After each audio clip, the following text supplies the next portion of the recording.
Hello. Good evening, everyone. Welcome to another episode of Popcorn Chicken, where we talk about all kinds of different things, movies and shows. And it's a bit of a quiet one tonight, as Mr. Elvin is not here. So it's me by I'm just kidding. No, Justin's here. I'm not by myself. Justin's just slowly crawling into space. And again, Nate will join us at some point. But You're saying it's going to be quiet, and I resent that. Okay, you're right. It's not going to be quiet because Justin's here. I'm actually going to go. Okay. Justin, it's all yours. All right. So yeah, we're going to talk about Ahsoka, obviously, episode 5, some other stuff, and our weekly 80s movie. We'll get to that a bit later. So yeah, Elvin's away. Nate will show up at some point. Where is Elvin? I don't know. He's still opening up his figures. We were at Elvin's house on Sunday, opening figures, and yeah, he's probably still doing that. No, he's got something else. He said on Monday that we made a dent, and I was like, no, there was no dent. No. It is an endless void, Yes. and we were stuck in it. Yes, I know. It definitely felt like it was like Christmas morning, except you couldn't keep anything. If you played with any of them, Mom and Dad would yell at you. Exactly. So yeah, let's get right into it. So we're at episode 5 of Ahsoka. There's 8, so we only got 3 more to go. 3 left, Past halfway. Definitely, like we talked last week, that episode was a lot better. Yeah. I mean, it's a good series. I like it. I mean, Yeah. you know, it's like we said before. It's better than Obi-Wan, better than Boba Fett. Wait, did I just mute your mic? Hold on. Check. I'm going to stop hitting knobs. Okay. There. It's probably fine. Who cares? Anyway. Yeah. So last episode is better. This episode I liked a lot as well. First of all, nice running time. Finally got to like the 50 minute mark. Something 51. Yeah. So we can go through all of it. What were your first impressions? I think last episode I liked a lot more. Yeah. But I really like how every episode, or not every episode, but a lot of episodes now are leaving like so many questions and room for speculation. Mm-hmm. And then so far, like none of them have really come to fruition or been true. So it's not really predictable in a lot of the bit, like who Merrick is or what how they get to the world between worlds, or like why is this or whatever. It's just like, no, it's either they leave it for interpretation, they don't over explain it, or it's something completely different that you're like, oh okay, that's cool. Yeah, for sure. Yeah, I agree. It's been, and you know what? I mean, there's too much speculation anyways. Like everyone's got to be, who's this? What does that mean? Like, why can't it just, it doesn't always have to have meaning. Like it should just be its own thing. But yeah, they did a good job. It's amazing because saying how long the episode is. Mm-hmm. There was no Sabine, didn't show any of them. Like once they hit hyperspace at the end of last, didn't see any of them. I was bummed that there was no like little thing at the end, like showing them like a couple minutes or whatever. But I liked the fact that it was just kind of the two or one group. The one thing I will say, and this has been a reoccurring thing in this show, I think specifically this show, the way they're telling the story, sometimes they forget the audience already knows things. Yeah. So like when in the beginning, after they were showing the Ahsoka bit, and then they went back to Hera and Hu Yang and Jason, and they're like, oh, I'm so sad. I told them not to go. Where are they? And it's like, well, we already know, so we don't care about any of this. We're not like moved or like, oh no, they're sad. It's like they're fine. We already know what happened. Yeah. And I was walking my dog today, and I was like, how could they have done that differently? Yeah, because they obviously need to break up the scene with Ahsoka and Anakin. Yeah. I mean, I would have been fine with just 45 minutes of flashbacks and like that. Right when he says like, all right, go again, you're not learning. Yeah. If they had to like repeated a bunch of stuff and it kind of went like Requiem for a Dream-esque or something where it's just like this reoccurring nightmare, like 45 minutes of that would have been the best thing ever. Yeah. So again, like you said, at the very beginning we get long shots of this what planet is this called? Do we even know? Cetos. Cetos, right. Yep. Where the Red Forest is, and then we see Hera and Jason Mm-hmm. and Chopper come out. Yep. And they discover Hu Yang looking at Sabine's helmet. Yep. So we get all that, and then we finally get to where everybody's waiting. Like, let's get back to Ahsoka and Anakin, and so we finally see them together. Mm-hmm. And I didn't really think that they were going to actually start fighting here. You know, like, well, I know it's training, but I didn't know what was going to happen, honestly. And a big thing too is like the disparaging gap in training of the actual actors was massive. Mm. Like when you see Hayden Christensen do lightsaber stuff, you're just like, shit, this guy. Well, because he got hired when he was like 18. Yeah. And then for what, 10, 15 years, an 18-year-old was just like, all right, we're going to train lightsaber stuff. He probably was just like, all right, this is just my life now. I'm just going to practice lightsaber stuff. Yeah. And like when he starts spinning and like doing attacks and like just his footwork, it was a massive difference. And then you see Rosario Dawson doing some cool stuff or whatever, but it was just like night and day where it's like, he was like grilled by a professional choreographer, sword master for a decade. Yeah. And she has been training with a couple dance teachers for 6 months or whatever. It's true. But it was so cool. Like, definitely, a couple things about Anakin here. He looked 10 times better than he did in Obi-Wan. Because when the flashback in Obi-Wan, where him and Obi-Wan fight, he looked so much better here. Oh even just from last episode, the de-aging was phenomenal. He looked like this is probably some of the best de-aging. It was better than Luke in Book of Boba Fett. Like Luke's was really impressive, and again, when that was airing, I was like, oh, they're gonna have a lot of behind the head shots and back of the head when he's talking and stuff. But the fact that they had the balls to be like, no, he's on full cam, having dialogue, having monologues, and we're not cutting. It was like, wow. But even the Luke stuff, it was like, okay, I can see a little, like it's I can tell. But also that's like that's a different actor with Mark Hamill. Sure, This is just Hayden Christensen himself. Yeah, so that was a more deep fake as opposed to de-aging. But it definitely it compared to that scene in Obi-Wan, like this looks like him from Revenge of the Sith. There was no amount of like suspension of disbelief. It was just like, oh yeah, that's him when he was 18. Yeah, like and consistently too. Yeah, it's also interesting how since he came back, Hayden Christensen into like Book of Boba Fett, into Obi-Wan and into this, how when he'd gotten away the actor from Star Wars for a long time because not anything to do with him, but just a lot of people didn't like the prequels. And so, they always take it out on the actors. So I remember him coming back, and it's great that he has come back because now people just love him. Like people love seeing him, and it's going to all the celebrations and stuff like that. The original trilogy definitely took a while to set in. Now, actually after watching Ahsoka last night, I rewatched it again. Well, no. I fast forwarded through all the Hera and and like everyone else, and I just rewatched the Ahsoka and Anakin bits because they were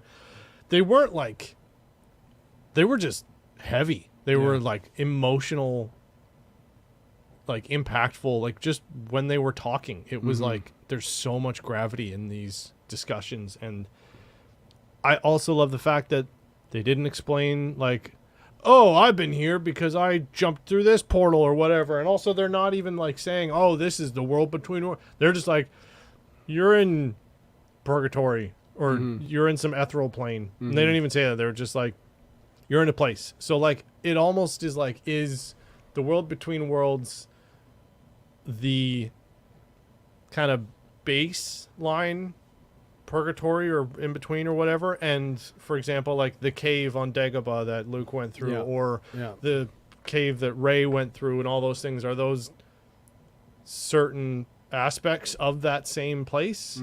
Because it was like, well, what did Yoda say? Like the only things that you'll have is what you bring with you, when he was mainly talking about like emotional whatever. and your thought process and where your head's at, which would make sense as to why Anakin shows up, because it's nothing but guilt from that. Yeah. So it was, like all of those scenes were just so cool. So I heard the other people joke about this, but it's kind of funny when they're fighting and then he like cuts the floor and she falls, right? Yeah. Where does she fall? She falls onto sand. Oh, I hate sand. I didn't hear that. No.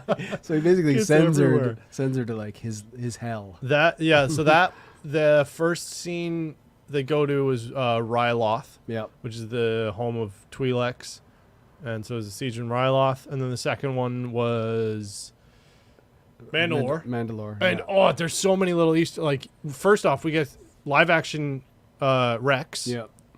Twice. Yeah. And then we also see the Mandalorians with the Darth Maul, the Mandalorians that followed Darth Maul, so that's why they had the spikes on it and whatever. The one thing that really annoyed me was they didn't get Tamia Morrison. They got him to voice. Right. But they had a clone trooper lying there with his face wrapped. And it's like, I want to see Tamia Morrison like look over and just be like, "Dice nips." Yeah, why wouldn't they do that? I don't know. He's been in every other show. Yeah. Like they even had him in Obi-Wan when he was just like... Yeah. Just having him look over and say something, or not even. That would have just like probably brought tears. Yeah. But they did a good job, because when she first fell and then you see the clone troopers running by her, I didn't realize at that point that she was younger. Yeah, it took me a few seconds too. Yeah. Also, this was the first time we've seen actual clone troopers, because they've always been CG. Right. In every movie. Right. Or every TV show or whatever. Yeah, because we saw them a little bit in Mandalorian. Remember? No, those were you're thinking of. Those were Phase 2 clone. Oh, okay. Yeah. So, but like the Phase 1. Right. Attack of the Clones. Right, because the ones we saw in Mandalorian, Order 66 had already happened. Yeah. Right. Or, well, the flashbacks in the Jedi Temple, those were all the Phase 1 or Phase 2 clones. Yeah. And even in Andor, we do see some clone troopers, but again, they're Phase 2 or Phase 3 or whatever. Right. So not the first phase. Yeah, I believe this is the first time we've seen the first iteration of clone troopers actually physically there as opposed to CG. Yeah. This the girl who played young Ahsoka, she was the young Gamora in Infinity War. Yeah. She was also in Barbie. Sorry, Alvin. You can't stop us. Yes, we can. Let's just talk Barbie tonight. Yeah, you know what? But I thought, anyways, let's just talk about those sequences, because it was really, I thought it was really well done. The sort of war sequences. It was definitely like stuff you've seen from war movies before. Just the dust and the smoke and the battles. Mm-hmm. I thought that it was really great to see. And again, this is actually what I wanted, because I don't really know the Clone Wars that well. Sure. And I've seen some of them, but I didn't know Ahsoka when she's younger. But just her character, like the show is called Ahsoka. Yeah. Right. And so far she's been pretty boring as a character. Yeah. It's just been kind of this thing with her and Sabine, and should I train you? And I don't want to train you. And, but it was good to see a younger version of her. Yeah. And I do agree. She's been boring and too stoic, but it all makes sense. Mm-hmm. But I can, like, from whatever you want to call it, casual observer, somebody who hasn't watched all of the, I don't have my glasses. I can't read any of that. Okay. So first of all, D's saying, "Where's Elvin? I heard he loved this episode." Yeah, you're right, D. He does. And then Hartstead, do you Hartstead, what up? Ever worry about nerd fatigue? By that I mean all these studios trying to capitalize on past pop culture too much. Well, yeah. Yeah, that's what Disney's been doing for a decade, and we're sick of it because it's usually garbage. Yeah. Well, I mean, you think about it. We can talk about this or it's diluted. Yeah, a little bit later. But I mean, Star Wars and even this show, Ahsoka. There's so many like things that it keeps doing, that Star Wars keeps doing. Right? There's a map. Yeah. There's a whole scene with what's her name? Hera and. No, the apprentice there, Shin Hati. Shin Hati. When she sends out the droids to search, that's exactly like what Darth Maul does. Totally, but that was a this is kind of something that is. Hold on, I gotta get my spectacles. Yeah. There's a point where there's almost too many references where it feels like it's not. I don't know. You're on a knife edge if you reference it like that. When she had the probe droid come up and it was borderline the same music and it's like the same angle and whatever, it's like, oh, okay, this is.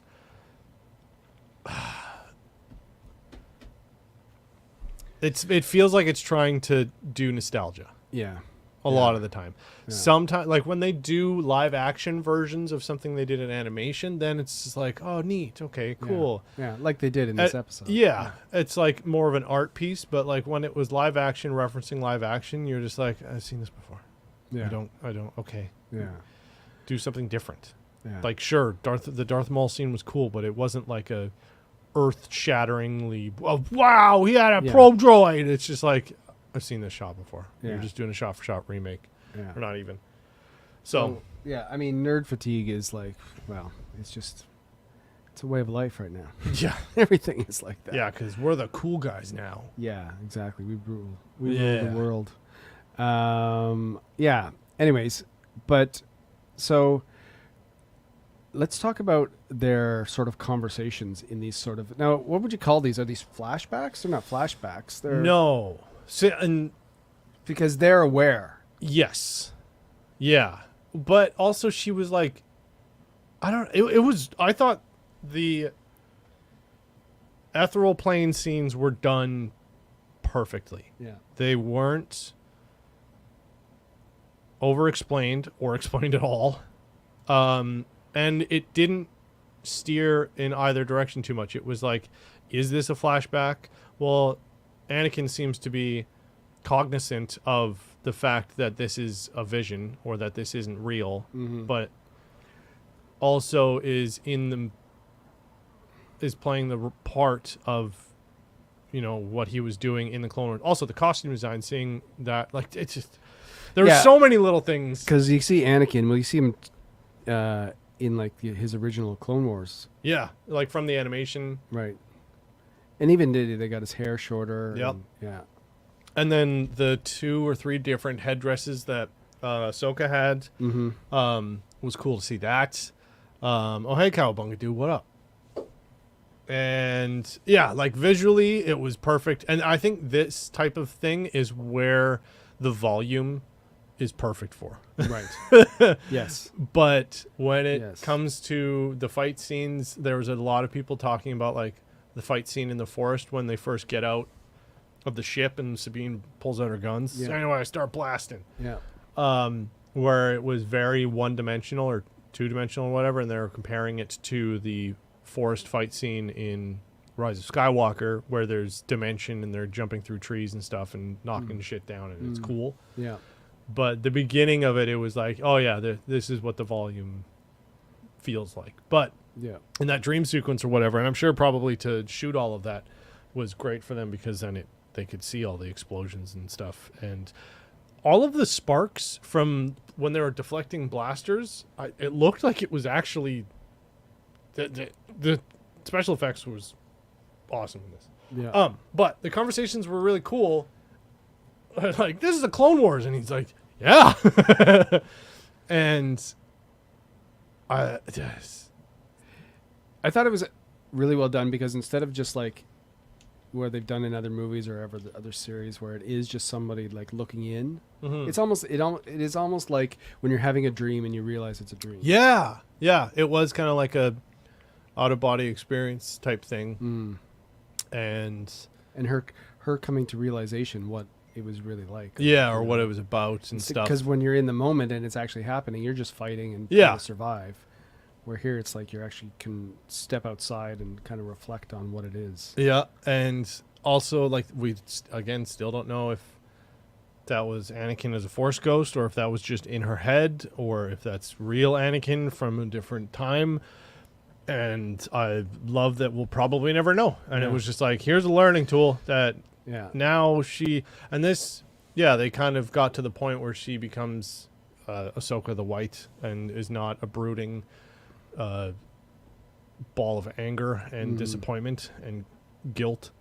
So now she's Gandalf, and she beat the Balrog. Yeah, she shall not pass. Yeah. And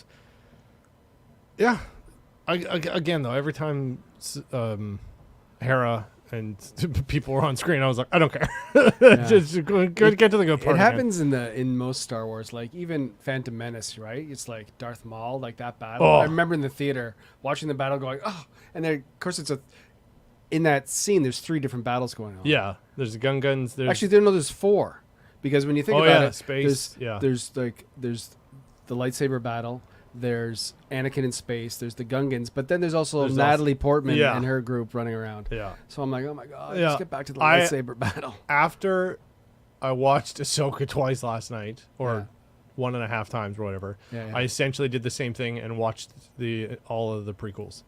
I just skipped to every lightsaber battle because I was like, I just want to see Duel of Fates, and then the second one. A bunch of the stuff there, but the third one I pretty much watched through the whole thing, and that still is the worst one. The lightsaber battle was phenomenal. The end bit was good, but there was just so many horrible plot things, and it was bad. So then now with that in mind, I'm like, oh yeah, Star Wars is.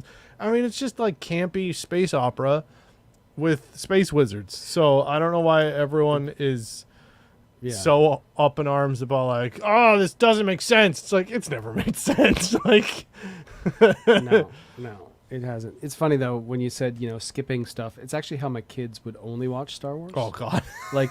When we watched, I guess they're Attack all of politics. Attack of the Clones, right? Think of Attack of the Clones. It's Anakin 45 minutes, it's an hour before it gets away from Anakin and Padme. But there's those scenes, dry humping each other. Yeah, there's those scenes when Anakin and Padme are out in the field, and then cutting back to Obi-Wan with the clones, and then eventually he fights Jango, and that's really great. Yeah. But every time the two of them would talk, my kids would just be like, fast forward, fast forward. This is gross. Yeah. All right, Darth, we'll see you in Darth. Few hours or tomorrow. Yeah, thanks for stopping by. Personally just waiting for the return of Jar Jar Binks. You know what? Ahmed Best has already had one redemption arc. Yeah. And if we get him proper Jar Jar, because he's still alive. We don't even know how he... No, I guess nobody cared. Whatever happened to Jar Jar? What happened to Jar Jar? Somebody's the Star Wars documentary. There has to be a comic or something, or an in canon story. Yeah. Especially now that people are years of guilt of just maybe we shouldn't have bullied that guy. But that's that's what I was saying about even Hayden Christensen before. Well, yeah, right? that's true too. They didn't. I don't know if he got bullied as much as it was just the young Anakin got bullied. A lot. Yeah. I think he took a lot of because people didn't like the prequels or didn't it's not his. He didn't write them. No, but they just took it out on him, and I think he had to get away from the Star Wars culture for a while, which is understandable. Yeah. Getting back to the show, so we're at the end of their sort of let's call it the sort of flashback dream sequence. We'll call it the Mr. Miyagi sequence. Yeah. I really liked when he basically turns into Vader. Oh, the cutting back and forth. Yeah. Or just his look, he just goes pale. Yeah. The red eyes. Yeah. There was, you just know right away he's becoming Vader. There was a lot of horror movie-esque bits, which I mean, again, from Rogue One, I always call it the Texas Chainsaw Massacre hallway scene, when he just at the end of Rogue One and just slaughters a bunch of people. But I often think about Rogue One. If that scene wasn't in the movie, I don't know if I would have liked the movie. The movie was still great in itself, but that was just such a great climax. Yeah. Even though it's not a climax, and it's like all these rebels are dead. Yeah, like, they're so dead. Well, I think that was probably a big reason why that movie was so well accepted, was because everyone had the lowest standards. Because they're like, you can't make me care about these people, and then you're like, oh, I care about everyone. Yeah. Exactly. So after the Mr. Miyagi scene, and then you see also too, Ahsoka like go and try. She almost like goes to cut his head off pretty much, and her eyes start to turn yellow, and then she's like, no, I won't do it. But here, that was like a very I won't fight you, a reference to Luke. Yeah. So like in that, so that's what I mean. It's really hit or miss. Either the reference will be like, okay, I've seen this before. But then in that type of situation, it was like, oh wow, it's like Luke, and it's like, it's. I mean, the meme of George Lucas being, it's like poetry and they rhyme. So like with that part, it was like that, and it was like, wow. Hi Kiwi dinos. Hi Kiwi. I don't Star Wars super hard, but I'm liking Ahsoka quite a lot. Yeah. That's all that matters. Yeah. You know. I rewatched Andor with a friend recently because he was like, "Oh, let's watch some Star Wars," and I was like, "What Star Wars have you watched?" And he's like, "The trilogy," and I was like, "All right, we're watching Andor," and he's like, "Where does it take place?" I was like, "Before," and he's like, "Oh, okay, cool," and he loved it. And so, yeah, from like again, casual observer who isn't reading Wikipedia articles at 5 a.m, I am very curious from, deep cuts in this episode. Absolutely. There was, there was probably 20 minutes of just looks that you're just like, oh, okay. Oh, yeah. Finally, this is the episode where the looks finally mattered. Yeah. All the other episodes they've been just brood staring for 5 episodes, and we're like, I don't care. The other episodes, I'm like, what are they looking at? What's everyone staring at? Yeah. But yeah, these are finally some good looks. Yeah. And the Jason Syndulla sensing stuff, sure. His dad is a Jedi. Yeah. I'm not. Yeah. Okay. Yeah. I still am pissed that he doesn't have Liku, which is the head tails. Right. He's just some kid who works at Hot Topic.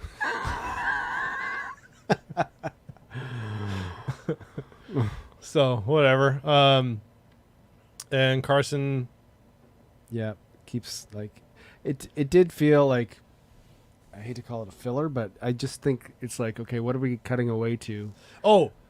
So, I was thinking about how they could have made not this episode better or whatever, because again, whenever they try and create, or they did this in Obi-Wan a lot. That's right. They did this in Obi-Wan a lot, where the audience would already know what's happening, and then they would show 20 minutes of a character finding out about it, and they'd be like, "Oh, what are we gonna do?" It's like, I already know what's happening. I don't care that this person is upset. Yeah. Because there's no tension. You're not giving me a reason to care.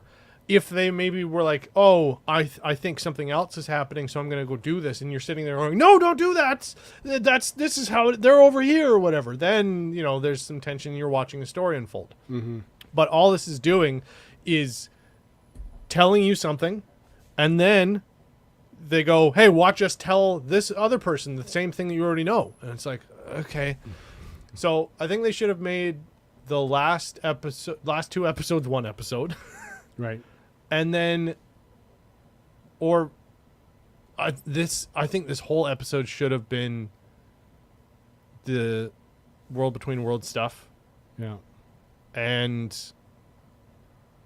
like they already had a bunch of like Nightmare Realm things, because it felt like that was kind of rushed. Yeah. Because it was very much like, here's this battle. Okay, and here's this battle. Okay, you're kind of older. Here we go. Evil and fight and resolution. And it's like, okay. Like that would have been cool for a full 45 minutes, 50 minutes, whatever. Mm. And have more weird stuff. And like Clone Wars and Rebels had a ton of weird hellscape episodes where they're... That's what I was thinking. Like show like have the battles, but then have another sort of sequence that's not just a battle. Yeah, or just even have like you could sprinkle in 5 or 10 minutes of like, acid trip visuals and her just like going through like whatever, like have some other cool creepy stuff. If you're gonna do the not over explaining stuff, you can kind of go through a bunch of visual stuff. Yeah. And then at the end of the episodes,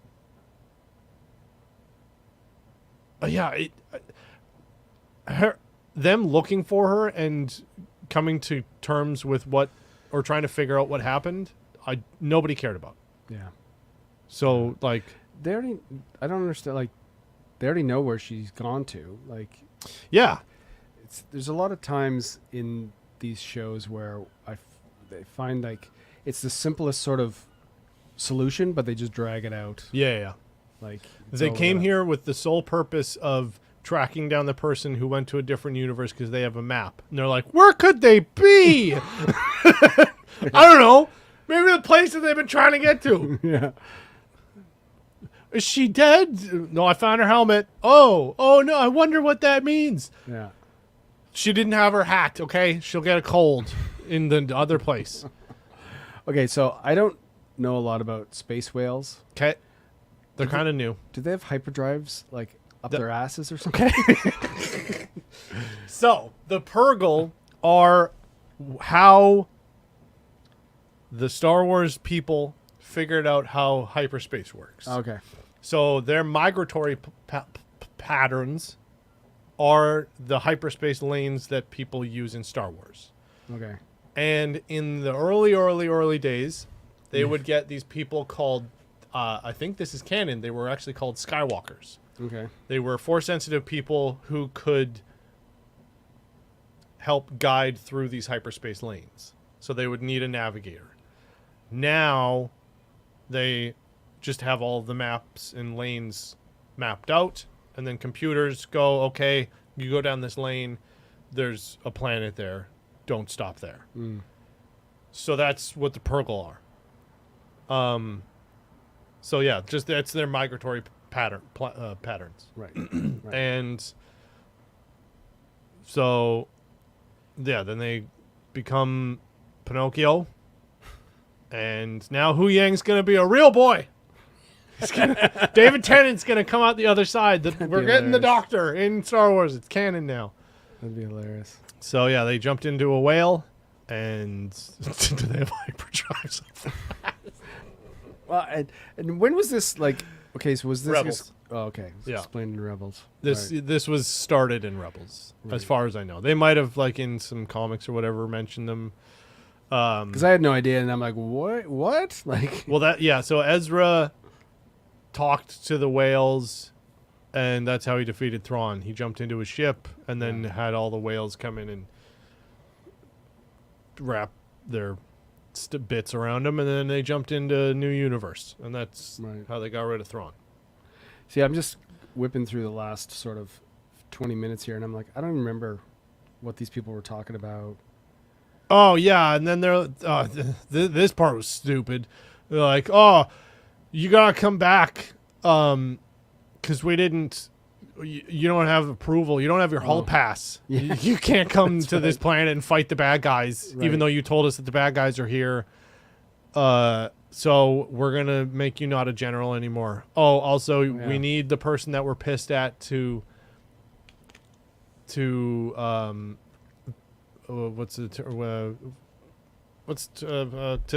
vouch for you and your story. Right. And then they're just adding extra, like, oh no, the good guys are mad at them too. Oh, their backs are up against the wall. It's like, I don't care. Thrawn's already gonna just okay, here's what's gonna happen.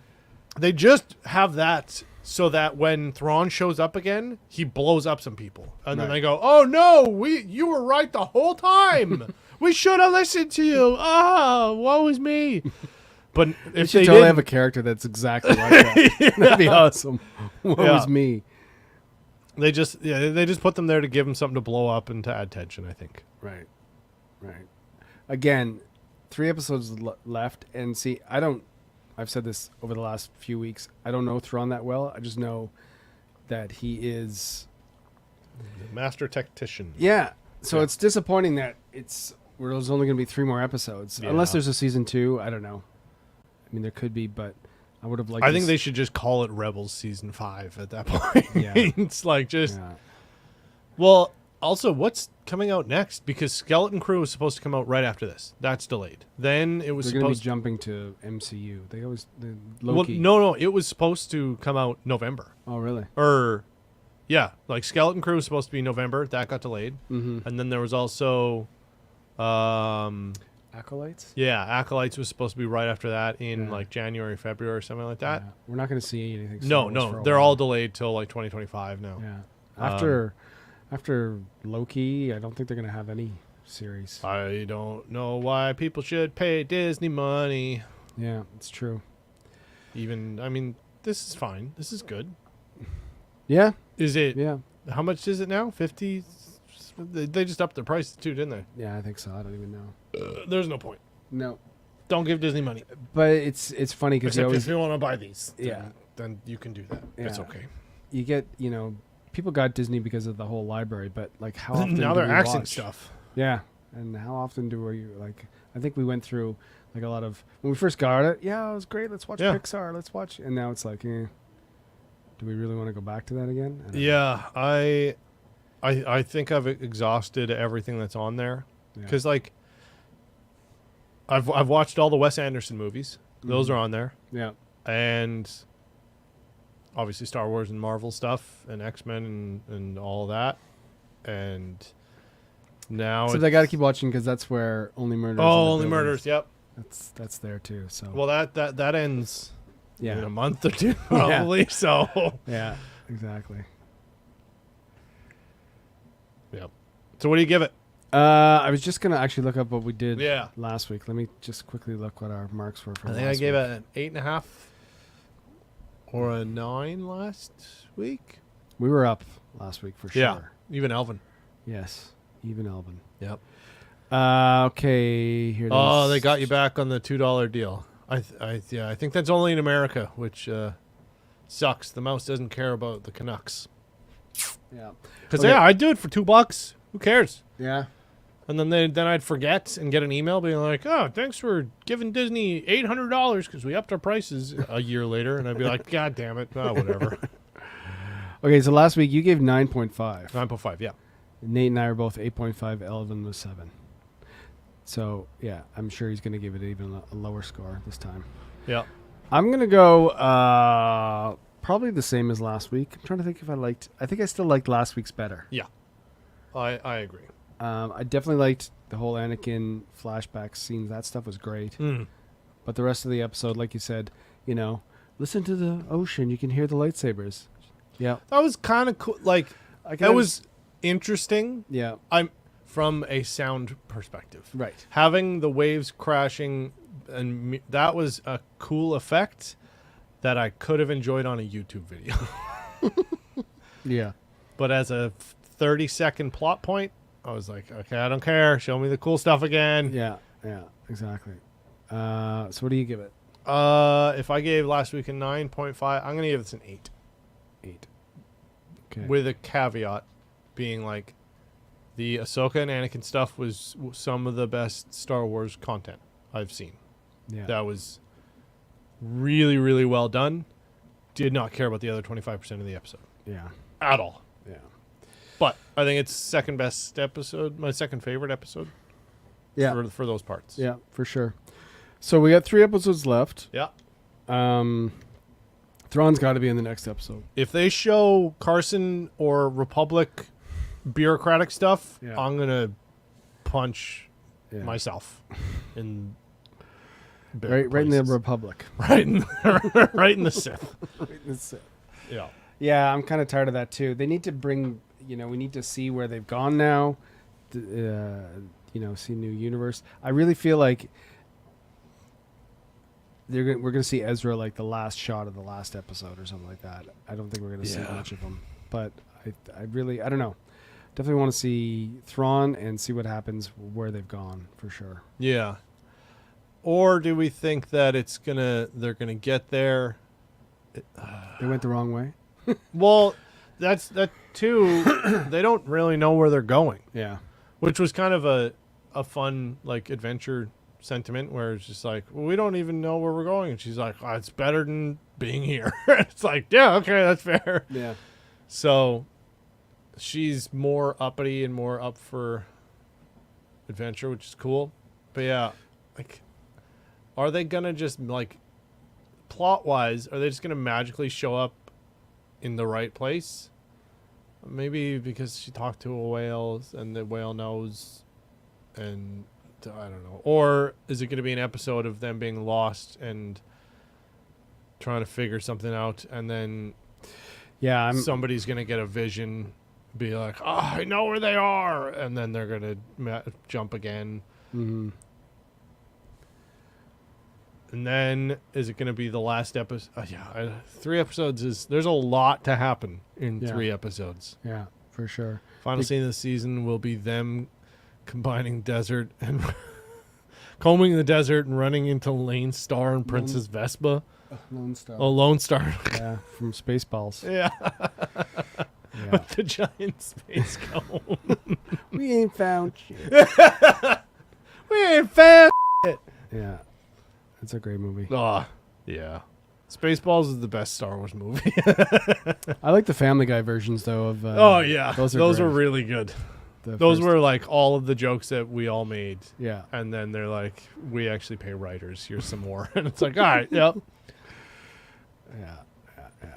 Yeah. I don't know. I'm trying to think of, what I want to see in the last 3 episodes, but lots of Tron. I want all of the... Here's the thing. Is Ahsoka now, because she's, had this moment with Anakin, is she going to start looking at Sabine differently? You know what I mean? Like, or training her differently? Or are they even going to do training? Or like, I don't really understand that whole storyline.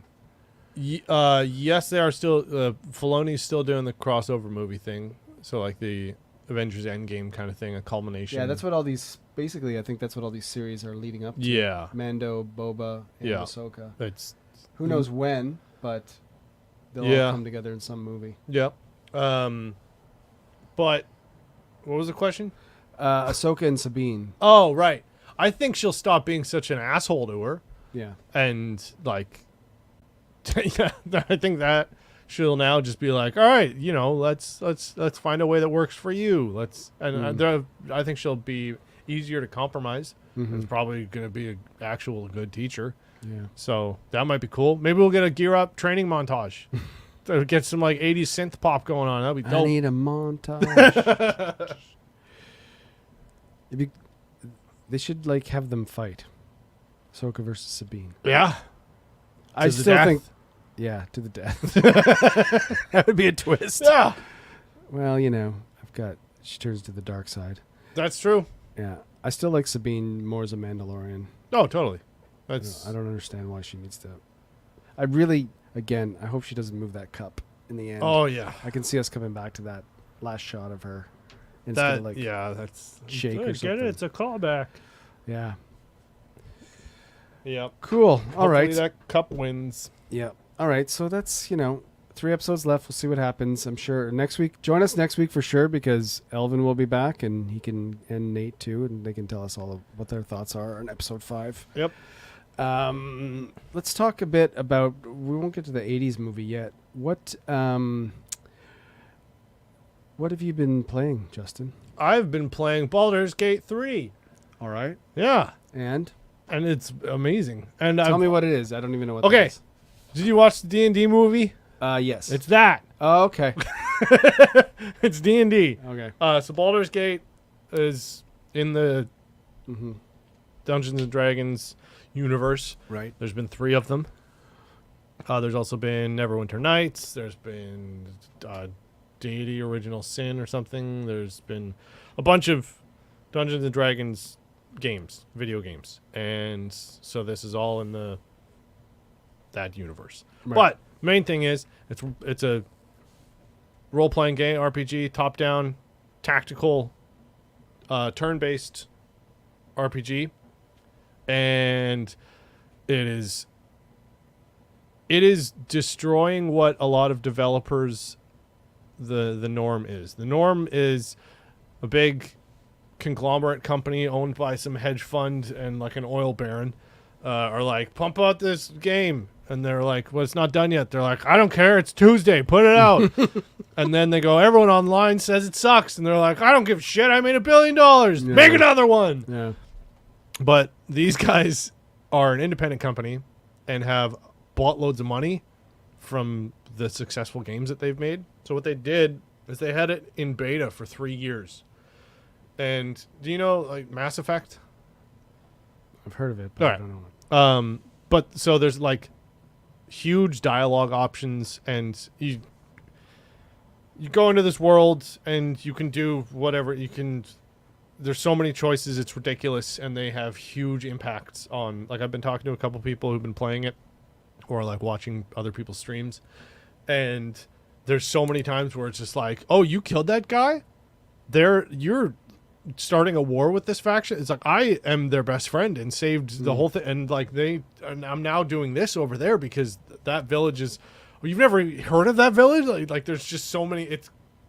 I'll be probably playing through it a few different times just because even watching other people's playthroughs, it's like, oh, that's a completely different story. Right. And there's also like, you know, you'll go in and talk to a person and they're like, okay, we got to go do this thing. Are you going to, or do you have this piece or whatever? And you're like, nope, totally don't have it. But you then have to like roll a dice to see if you succeed in lying or intimidating or whatever. And yeah, it's just like, and you have like 5 or 6 companions. And normally I don't like turn-based combat.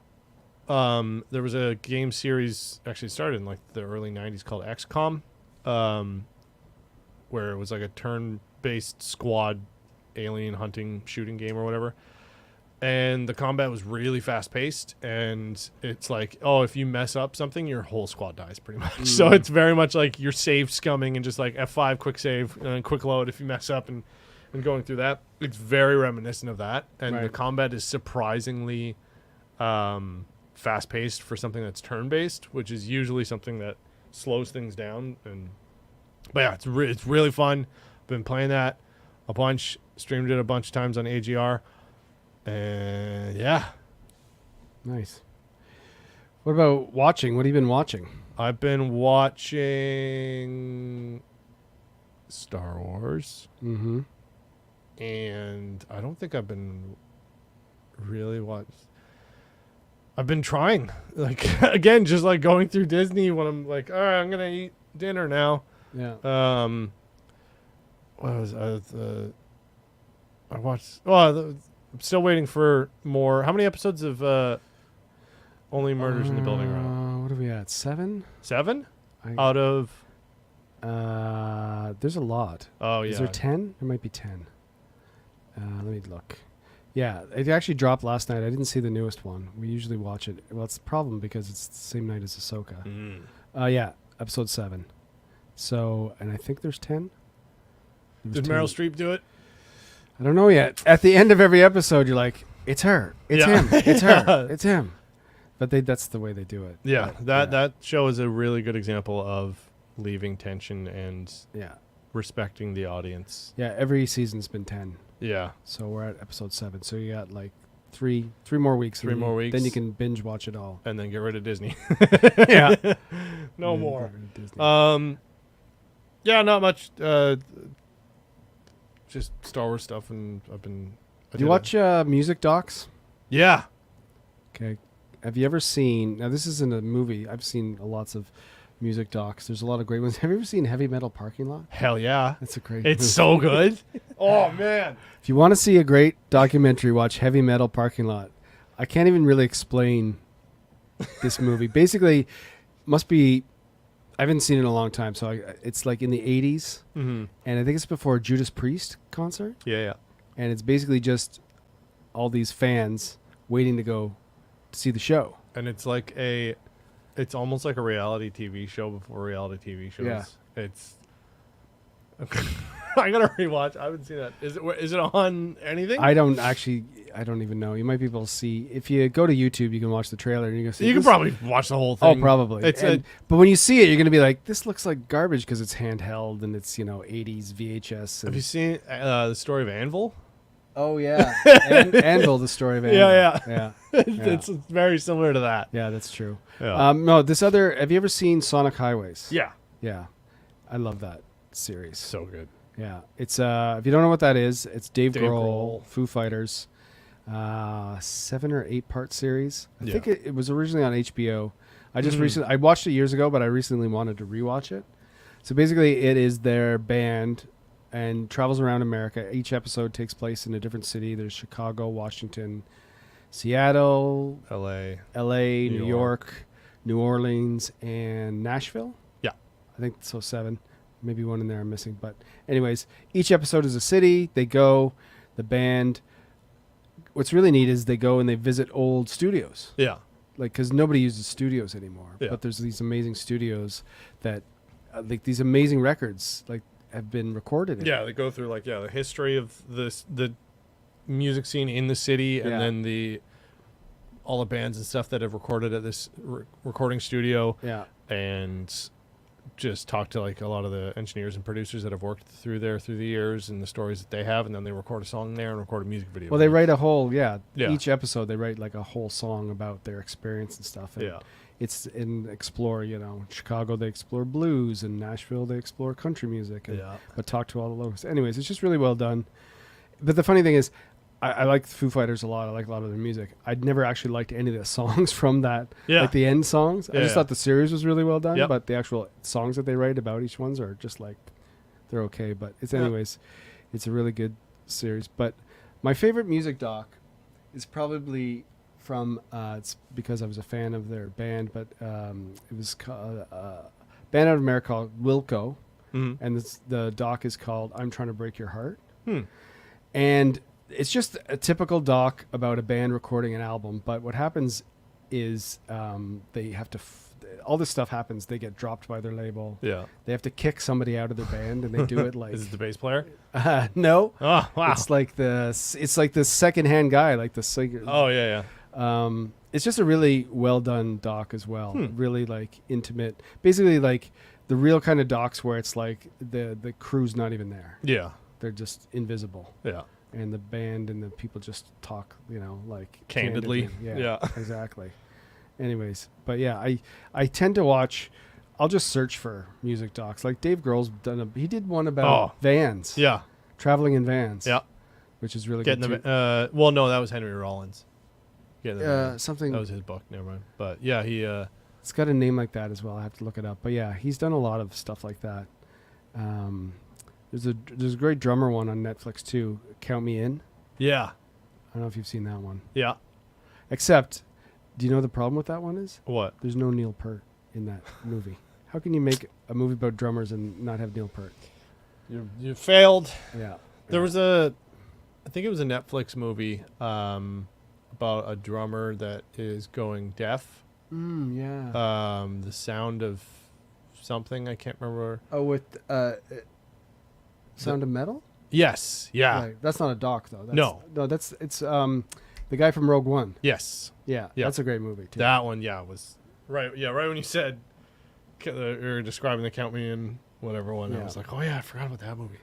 That one was really good too. Yeah, and it's that movie Sound of Metal it's Bodhi.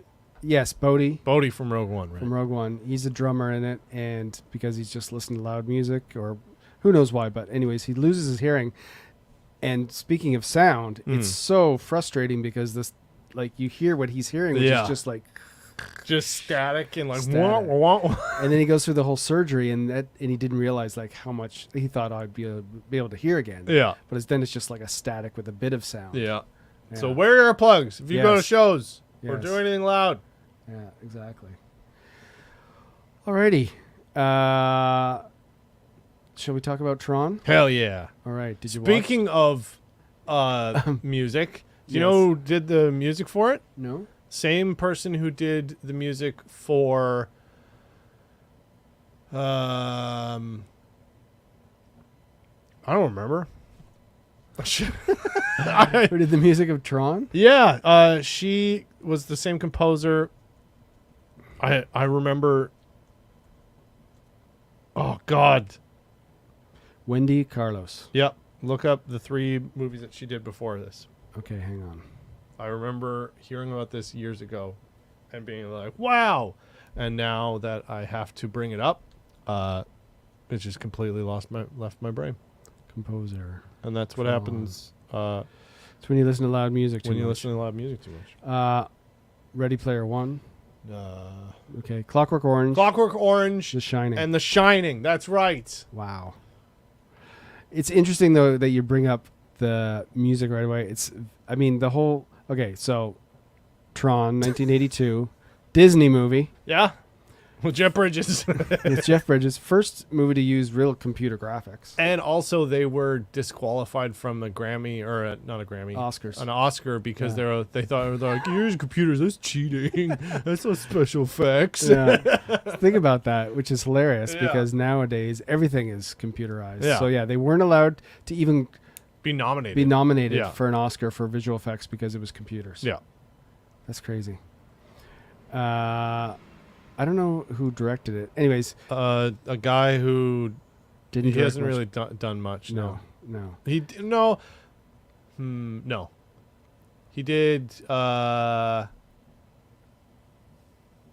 Nothing I can remember off of. I know the editor has done a ton of Adam Sandler movies. Oh, really? Yeah, he did like Little Nicky and Click and. What was I think he was the editor for 50 First Dates. Okay. And also, just a bunch. I now pronounce you, Chuck and Larry or whatever. Yeah. That's which is it's like a bunch of Adam Sandler comedies and his friends and Tron. Whatever works for you. Yeah. So it's funny though because you're talking before about big corporations and this. Yeah, exactly. It's just like this is about Jeff Bridges, who's I don't even know how old he was in this movie. It doesn't matter how old he is. I just always think of the dude. Yeah, he always has that face. Even this is way before that came out in like 90s. Late 90s, maybe late 90s. Let's see here. Yeah. That would have been. But I also can't unsee anything. 98. 98. So late 90s. You're right. Yeah. But he just he just sounds like, hey man. Yeah. Still just I'm the dude. I keep waiting for him to say that. But yeah, he's a hacker. It's funny because when I'm watching this movie again, and I know this was made in '82, I kept thinking of the most recent Ryan Reynolds film, Free Guy. Oh yeah. And I'm like, it's the same story. Sure. It's about a big corporation who steals some guy's idea and then kicks him out, and then he's got to get back in to prove that it stole it from him. Yeah, which is what happens in Free Guy. Ryan Reynolds is just what is it called? NPC. Yeah. But it's the girl who created the game Free Guy. Yeah, it was stolen from her, and she's trying to prove that it was stolen. So that's basically what this story is. Yeah, actually. Yeah, I didn't even think of that. Yeah, it's Jeff Bridges gets fired from a major corporation that stole all his ideas, and he's trying to hack back in. And while because he's a elite super hacker. Exactly. He didn't have any hacking glasses on, so this is bullshit. This is an 80s movie, and there's hacking, and he didn't put on special glasses. Yeah. But he doesn't hack in, it brings him in. Or the the laser. Yeah, the AI or whatever. Yeah. Can you just put me to Hawaii? Yeah, and he becomes Starman. Yeah, Jeff Bridges has got a crazy glow up. Yes. You know what? I don't know if I'm sure you recognize or thought about this, but in the 80s movies, in a movie like this, it's almost like they didn't know how to direct background actors. Yeah. Because it all seems ad-libbed. The scene when he's playing the video game at the beginning and they're all around him, you can hear exactly what everybody's saying. Well, I think, oh man, is he going to do that? Yeah, well, I think they just... What was that accent, the transatlantic accent or whatever in like the 50s and stuff? Right. I think it was just like that sort of thing where they didn't realize what the best course of action to do was. So they were like, we'll just make it up or whatever. Yeah. And for a lot of 80s movies... They didn't think, hey, let's just get you guys to mime talking. Yeah. And nobody had done that really. Now it's so commonplace of just like, they'll be in a huge crowd and they'll be like, listen here, you little son of a bitch. Yeah. And there's like a bunch, like hundreds of people just be like, yeah. And it just seems normal because you're focusing in on one thing. But yeah, when they were making any of those movies, they're just like, yeah, just talk about video games, whatever. Yeah. And they're all like overacting. Oh yeah. They're completely they're all trying to be like, oh, maybe I'll get $50 in a sandwich for the credit. Yeah. I just found it hilarious. It's like I can hear everybody saying everything, and they're just. But if I'm watching someone play a video game, like if I'm watching you play a video game, I'm not gonna be like, wow, look at him.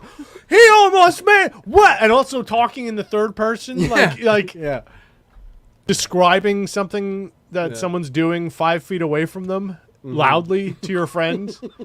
So it's very. So next time, try that. Yeah, next time you go to an arcade, try not to get stabbed by going, wow, he hit him hard. Somebody should make a video of that. 80s background actors in an actual arcade. Yeah. In real life sequence or something. So getting back to the movie, this again, the graphics are great. The visual effects stand up so well. Yeah. Sure, you can tell that the helmets are made of cardboard. They're wearing hockey helmets. Yeah. They literally are. Yeah, hockey helmets with like paper mache duct tape to them. Yeah. But the effects, the costuming doesn't stand up. No. The special effects do. Yes. So the effects that they put on the costumes looks great. Yeah. And it's all pretty practical. Like the outline and stuff like that. Yeah, it's all fairly practical and similarly done like the lightsabers were in the original trilogy, where it's just like, here's some, light sensitive tape that we're going to put on or paint or whatever. Mm-hmm. And the 3D animation stuff, like the light bikes and the floating, whatever they're called, Space Invader ships, whatever, were so computer generated that it's kind of overlaps now, and it's no longer. I think there was a time, like maybe 10, 20 years ago, when you see it and be like, oh, that looks like garbage. But now you're just like, yeah, whatever. It's a computer rendition of what. Yeah. So it almost is like kind of retro chic. So whatever they were doing, clearly these are computer animated. You're like, oh, neat, whatever.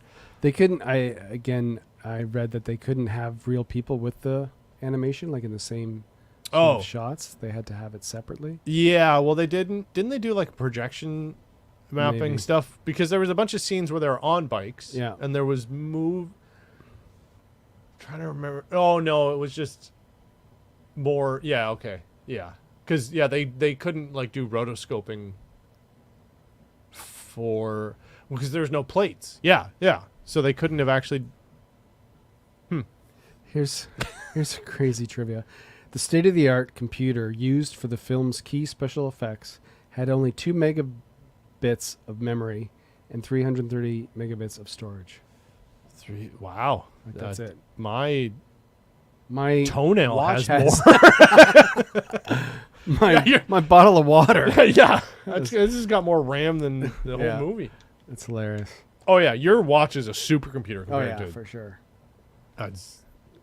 Why haven't you made a feature film on it? I don't know. Lazy ass. Here she is, Wendy Carlos. Wendy Carlos. Yeah, she did The Shining and Clockwork Orange. Yeah. So this is again, it's funny because I was thinking about this as well, is, the whole with the computer generated, like the soundtrack is very like, it's a lot of synthesizers, and like even when they just try to be like a horn sound, it's like, that's a synthesizer. Yeah, horn sound. that some guy was holding a keytar when that sound was made. Yeah, the soundtrack was good. How long ago did you watch the original Dune? With Sting, that one? Is that what you're talking about? No, the one with the original Dune with what's his name from Twin Peaks? Oh yeah, Kevin. Yeah. Sting's in that one too. Is he? Yeah. Oh. I don't know. When did that come out? In the Are you 80s? just referencing? Are you just remembering that Sting's in it because he was in the second season of Only Murders in the Building? No.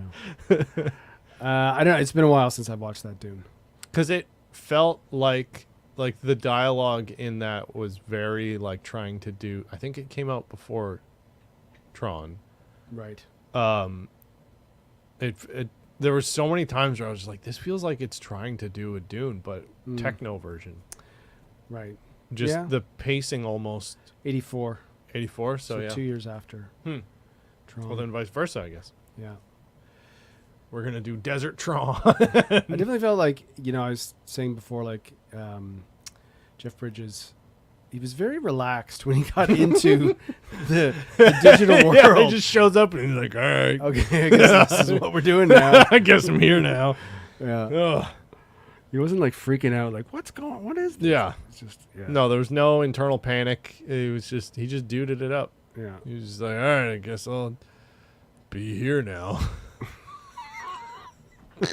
There's giant robots everywhere. They're trying to kill you. Did you ever see the sequel that came out? Legacy? Yeah, I never saw that. Yeah. And do you remember what the plot is of that? They go back. Oh, okay. That's pretty much it. Wow, that's a twist. That's a twist. And then Jeff Bridges shows up and everyone's like, wow. And it's like, yeah, of course. And he's the king of all the techno stuff. So he's in there, or he goes back in, or he's in there. Right. And then they do. Y'all remember the weird animation called Heavy Metal from 19? Oh yeah. Hell yeah, that's still a thing. They made like 5 video games. Comics are still coming out. You still go to any college and they'll watch it at yeah.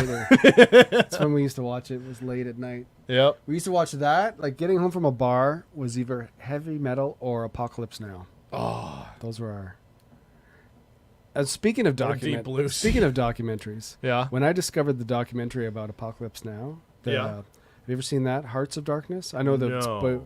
So I know the we're getting off topic for a second, anyways, but it's a good off topic. Apocalypse Now was based on a book called Heart of Darkness, but there's a documentary, one of the best documentary about a film I've ever seen, called Hearts of Darkness, which is made by Francis Ford Coppola's wife. Oh, really? So his wife was on set with like shooting it on film. Yeah. And she shot all behind the scenes of Apocalypse Now and made it into, I think I rented it once and it came with it. And I put it on and I watched it, and I don't even think I watched Apocalypse Now. Wow. I think I watched it twice, the documentary. Wow. So if you ever get a chance to see the documentary about Apocalypse Now, basically it follows the filming, and there's just so much that goes on with like trying to get Brando there. Yeah. He's like, I want $1 million just to show up. Martin Sheen having a heart attack. Yeah. When he was like 40. Sure. And then of course they're actually filming like in Vietnam. Yeah. And they're like the great scene with the choppers, helicopters coming in. Yeah. They had to wait because they kept getting called off to actual like rescue people or something like that, or battle or something like that. It's basically, it's a crazy, crazy documentary. But Heavy Metal is good too. Yeah. It's a good late night watch. Yeah. So Tron Legacy, it's not worth it. I don't remember it. Yeah.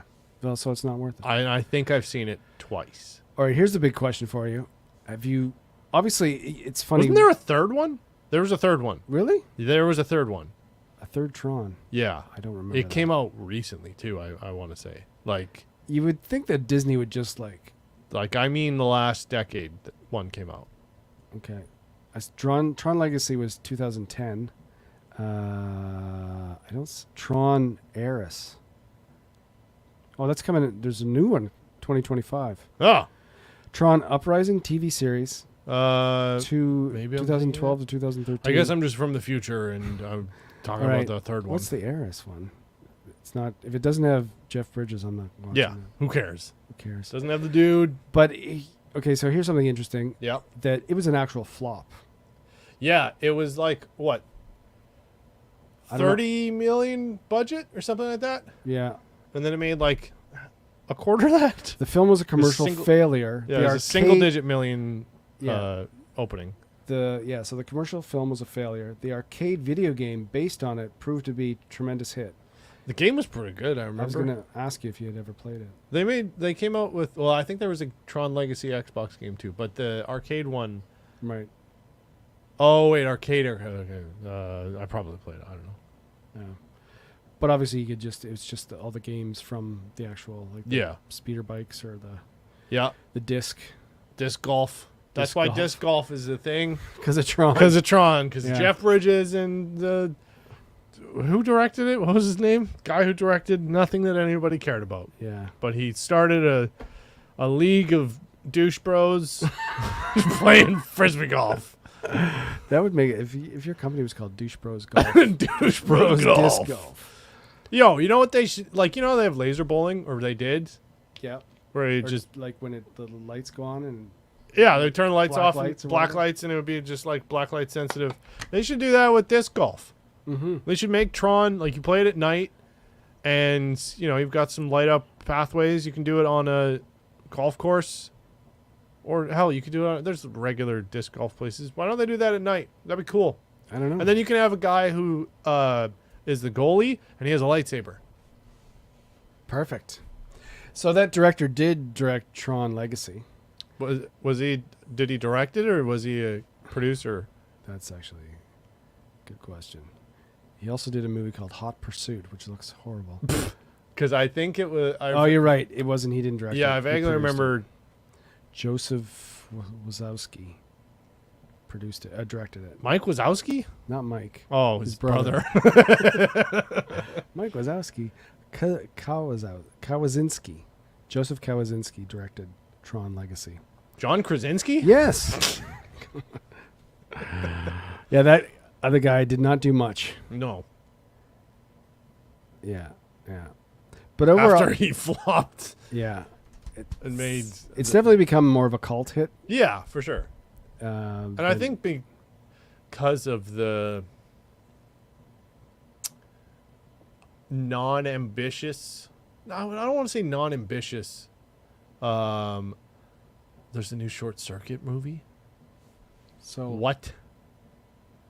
Someone's asking. Heart's Head is asking if there's a new Short Circuit movie. I've never heard of that. Let me look. Short Circuit was a movie in the 80s where this kid gets a robot or something. It's horrible. Like it is usually in most people's this is some of the worst movies ever made. Yeah.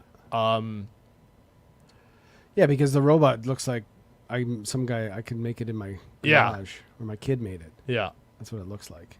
And if they're making a new Short Circuit movie, it's hopefully it will be in the same vein as the Tommy Wiseau movie that James Franco did. Right. Because sort of making fun of it. Bad. Making fun of it. Kind of celebrating its terribility. It's terribility. That's a great word. All right, so I'm going to look up if there's a new Short Circuit. You know what? Wouldn't surprise me. Well, yeah, they're not allowed to write anything, so they're just we're just going to make this old, really shitty movie again because we're not allowed to have people write. It's illegal. Punishable upon death. Well, there was a Short Circuit 2 in 1988. Wait, when did the first one come out? They only started making movies in the 70s. 83? Wow, that's a fast turnaround. Yeah. 86. 86. Yeah, sorry. 3 years. Short Circuit 2, 88, only 2 years. Oh, 2 years. Gee, wow. Well, there's also something called Short Circuit in 2018. Was that a TV series? Because that might have been on G4. Yeah. Or is that a YouTube channel? Because that is also one of Linus Tech Tips' YouTube channels. Maybe they're referencing that. Yeah, I don't know. I don't see a new Short Circuit, though. Oh, sorry. Damn it. Yeah, exactly.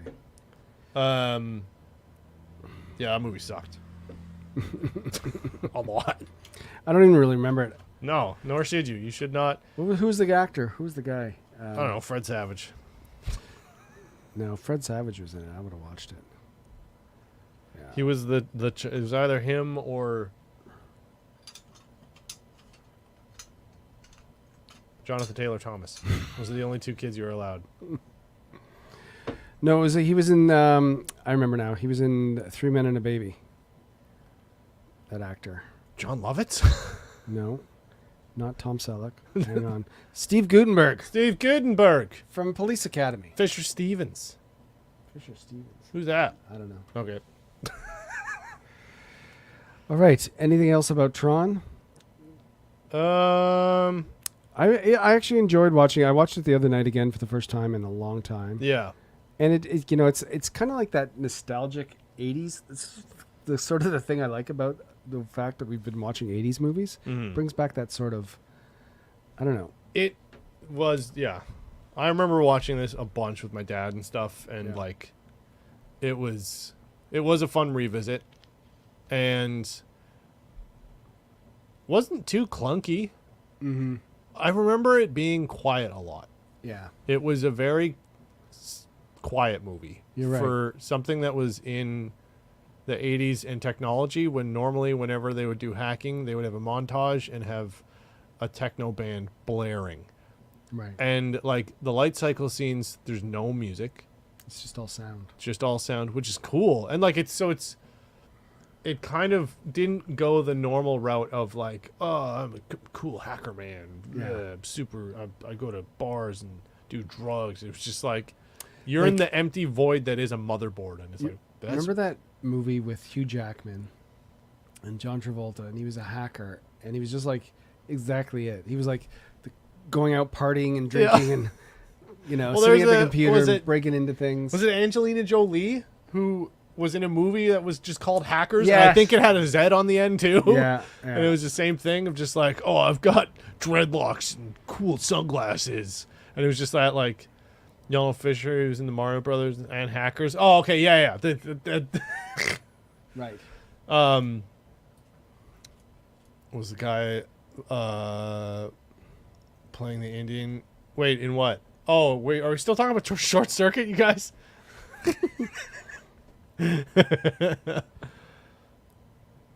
But yeah, there was definitely a 80s hacker aesthetic that then bled into the 90s and then became the exclusive aesthetic of the 2000s. Yeah. That was like, you got trench coats. Yeah. But even it plopped up in like all these other movies, right? Like even the girl in Jurassic Park, the little girl, I'm a hacker. Oh, yeah. Or his brother calls her a hacker. She's like, I'm not a hacker. I don't know. White hat. Yeah. Something. Yeah. Yeah. But this one, yeah, it was definitely much more lonely or kind of claustrophobic feeling of that, which was cool. Yeah. And I think having what's her name, who did the soundtrack for Clockwork Orange, which is it's one of the weirdest movies ever. Yeah. Mainly because of just how nonchalant everything is, and then when you sit back and you're just like, why am I rooting for any of this? Why am I for him to kick that? Yeah. Yeah. Yeah. And so like, and also The Shining, like both of those, the soundtracks in those is just chilling and weird and makes you uncomfortable. So yeah, it was just a series of interesting choices that 20 years later people realized it paid off. Yeah. Howard the Duck was just weird as hell movie. Yeah. Howard the Duck is weird. Didn't they bring Howard the Duck back for like a post-credit scene? And also wasn't he in the third one? There was a post-credit scene in Guardians, I think. Had Howard the Duck? And then I think he was just in the background and had a couple lines in the third one. I don't know if I ever saw Howard the Duck. Like, I don't even know what. If that's 80s, we should do that one next, because it's weird. It is insane. It is not okay. No. It is not okay. Like, worse than Weird Science? Leah Thompson's in that. Oh, yeah. Yes, worse than Weird Science, because there is, worse than Weird Science. Oh, you know what a great 80s movie would be to watch is Top Secret.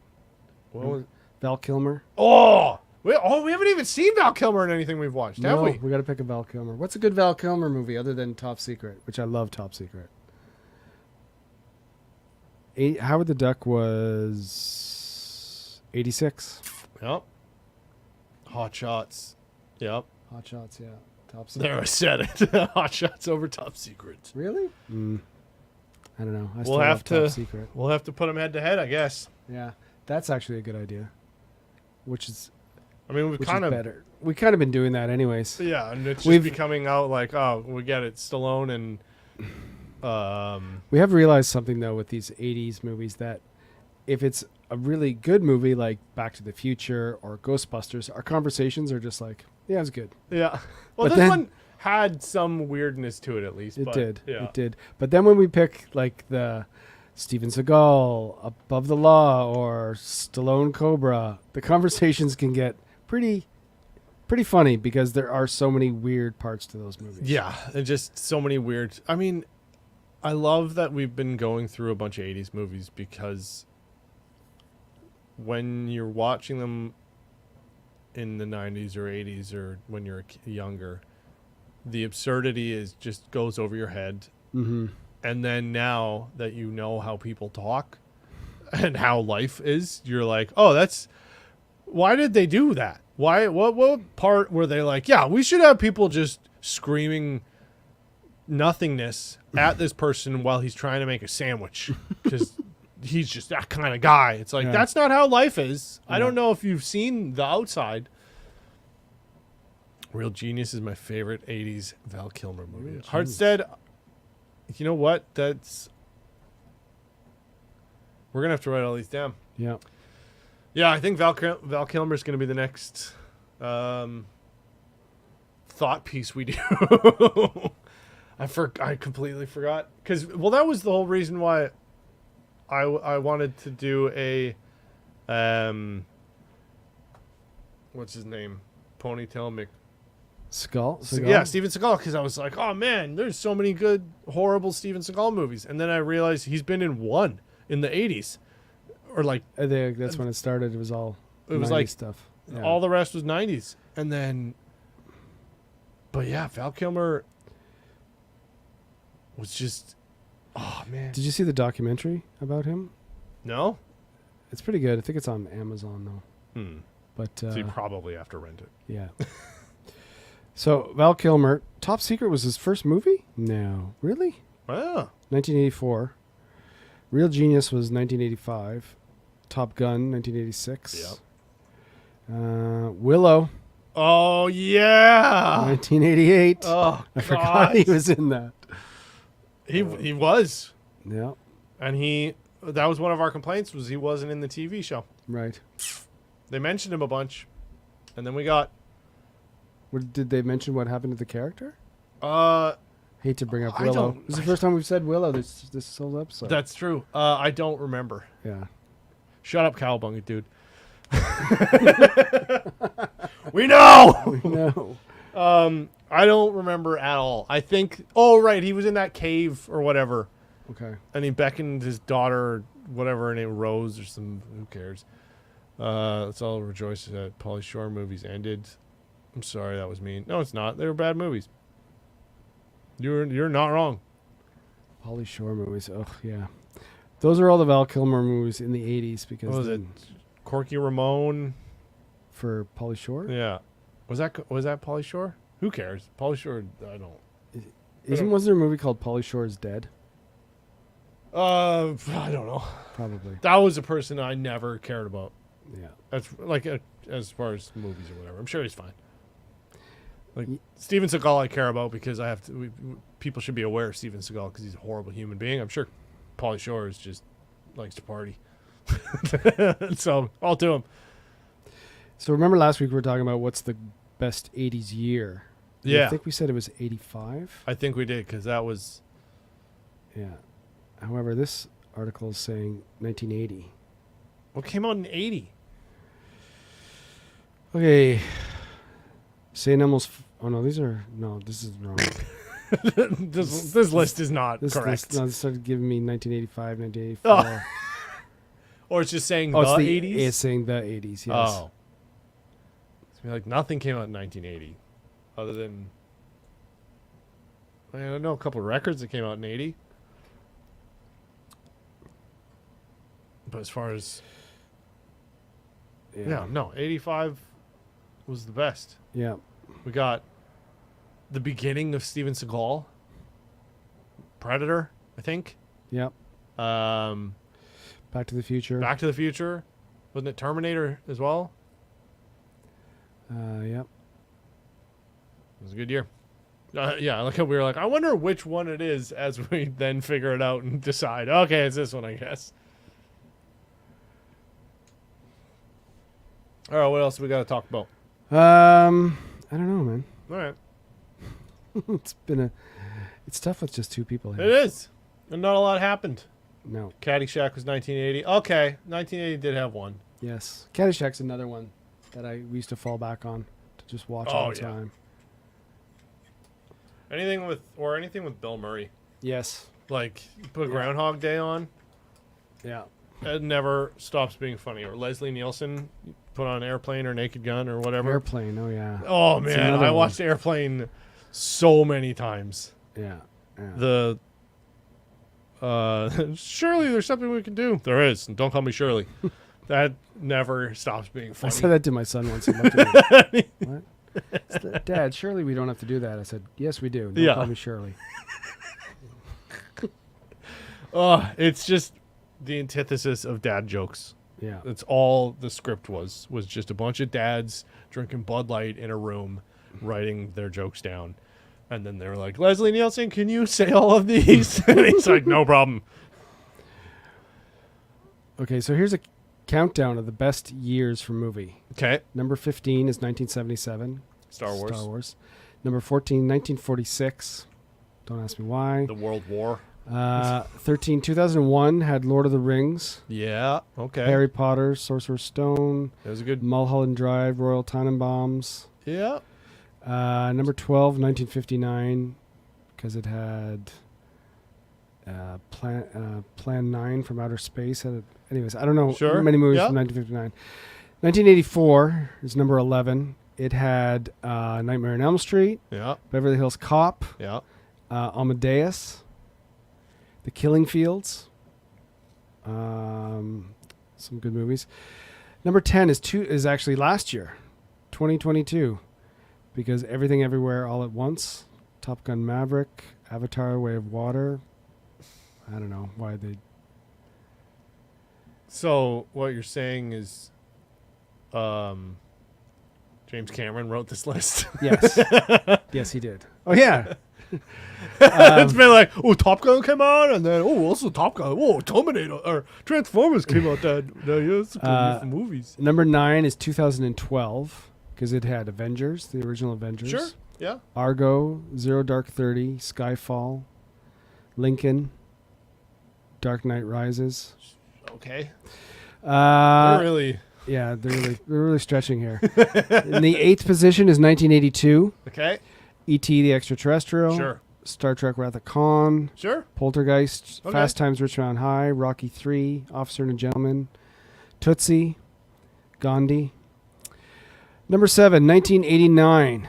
It's a good year. Is that when you were born? Yeah. Right. When Harry Met Sally. Yeah. Oh, yeah. Tim Burton's Batman. Okay. Arguably the worst Batman, but now has gone to meme status, so everyone loves it. Because of nipples. Indiana Jones' Last Crusade. Yep. Dead Poets Society. Okay. Glory, Do the Right Thing. Spike Lee, Do the Right Thing. Yeah. That all came out in 84. Okay, number 6 is 1994. The Lion King, Forrest Gump, Shawshank Redemption, Dumb and Dumber, Ace Ventura, Pet Detective, The Mask, Four Weddings and a Funeral, Ed Wood, Natural Born Killers. Wow, that was a good movie. That's, I think, the best year so far. Okay, so far we have 1994. 1994 is our best movie, so a best year for movies so far on this list. Yeah. That James Cameron wrote. Yeah. Thanks, James. Okay, in the 5th position is 1967. It's got Bonnie and Clyde. It's got The Graduate. Is that it? I mean, those are two good movies. They Call Me Mr. Tibbs. Cool Hand Luke. These are just movies that came out now. Yeah. Like two of those, those are important movies. Okay, number 4, 1975, Jaws, One Flew Over the Cuckoo's Nest. Yeah. Dog Day Afternoon, Barry Lyndon, Nashville. Yeah. That's a good That's pretty one. good. Pretty good. Okay. Number 3 is 2007. Okay. No Country for Old Men. Okay. There Will Be Blood. Okay. Assassination of Jesse James. Who cares? Yeah. Zodiac. Wait, wasn't that with It's it was that's a Fincher yeah. about the Zodiac killer. Yeah. Robert Downey Jr. and Sweeney Todd. Sure. That's Came out. good. Yeah. 94 still so far. Yeah. Oh wait, there's some more here. From 2007, The Wild.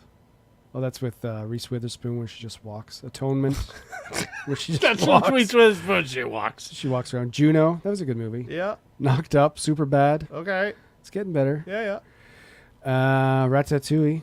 I mean, The Simpsons movie. I mean, It's getting there. Bourne Ultimatum. that was the third one. Yes. That was Across the weakest Universe. one, but it was That's a pretty good year, though. 2007. Yeah. Okay, we got 2 more. Okay. Number 2, 1999. Oh, Okay, Matrix. here we go. Matrix. Yeah. Toy Story 2. Yeah. Blair Witch. Yeah. Sixth Sense. Oh. What else? Talented Mr. Ripley. Iron Giant. American Beauty.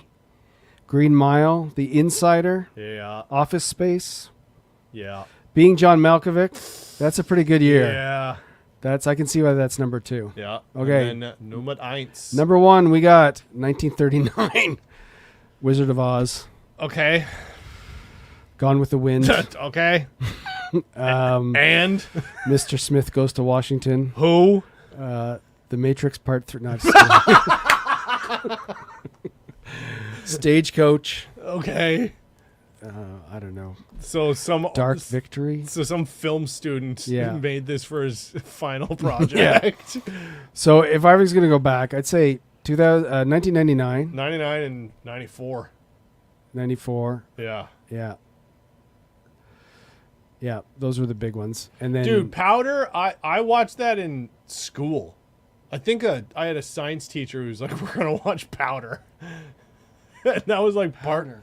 So it's when this kid, Oh yeah. he's this super pasty white kid Is that it an alien? maybe Okay. he can control lightning or electric stuff, and then he gets hit by lightning at the end and he dies or turns into powder. I don't remember it. Am I close, Hartstead? Is that the general synopsis?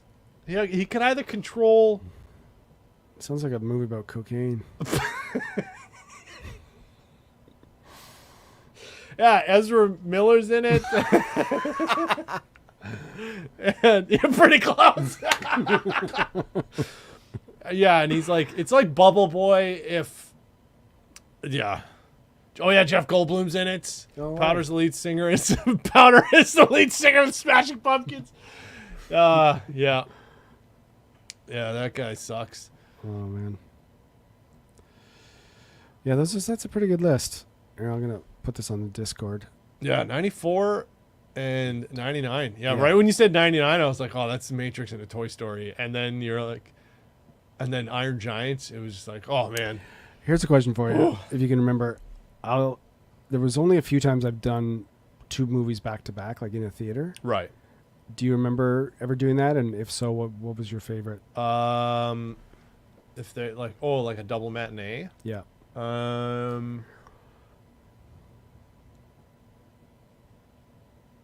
I think. Yes, but it was just like 2 shitty horror movies. Oh yeah. Like that's. When I was younger, I was living in a smaller like hick town that we're like, wow, we got a 4-plex. Wow.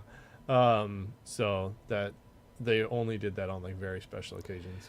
So mine was, and these aren't amazing films, but I don't know why I had obviously like I was visiting someone in a city and I had some time off and I said I'm gonna go see a movie and I said I'll go see 2 movies. So I think I saw Men in Black first. Okay. And then I saw Face Off.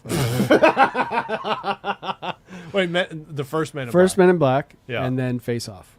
That's It was kind of a fun back to back. yeah. You know, it was neither one are great, No, but they're both fun. they're fun. They're fun. Absolutely are fun. Yeah. Date myself. First movie I ever saw was in the theater was My Girl. Wait, so that's movie. With that is that the bees? Yeah. Yeah. Okay. We'll call it. Spoiler alert. Spoiler alert. Yeah. He. Well. No. We won't say. But yeah, that's a sad movie. A good movie, but yeah, it's sad. Yep.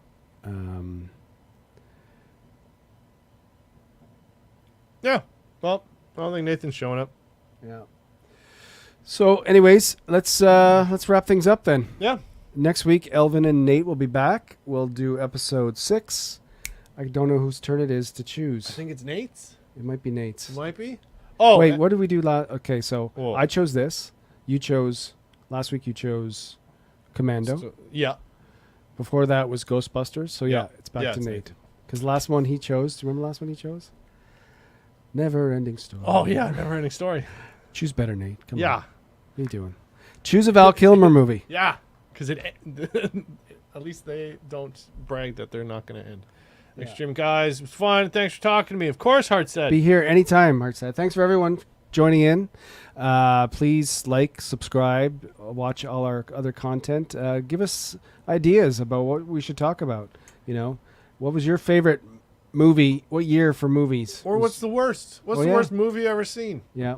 Or we'll watch it. Exactly. Give us some suggestions for some 80s movies. And we'll put a lot of work into it. Ask Cowabunga Dude. Yeah. We are the only people on Earth. We still hold the Guinness Book World Record for most amount of time spent watching the Willow TV show, including the people who made it. That's a fact. And you know, you can't even watch it again. It's gone. That's the weirdest thing. Yeah. The TV show is under 2 years old. Way under. Yeah. Like, and did it just come out last year? I don't know. I blacked out halfway through. Yeah, I guess it is less than a year. Yeah. And it doesn't exist. You can only pirate it. And nobody is hosting that. Nobody is wasting bandwidth. Tell us how you can watch Willow. We want to know. Yeah. No, not that we want to watch it. We just want to know how to watch it. And so we can not watch it. That's going to be the TV equivalent of rickrolling someone. It's just like, oh, okay, I got the new release of Avengers 7. And then you go there and it's the intro of Willow. That'd be hilarious. Yeah. Anyways, thanks for joining, everyone. We'll see you next week. And I don't care about the camera. Oh, God. Have a good evening, and we'll see you soon. Don't forget to like and subscribe. Bye-bye.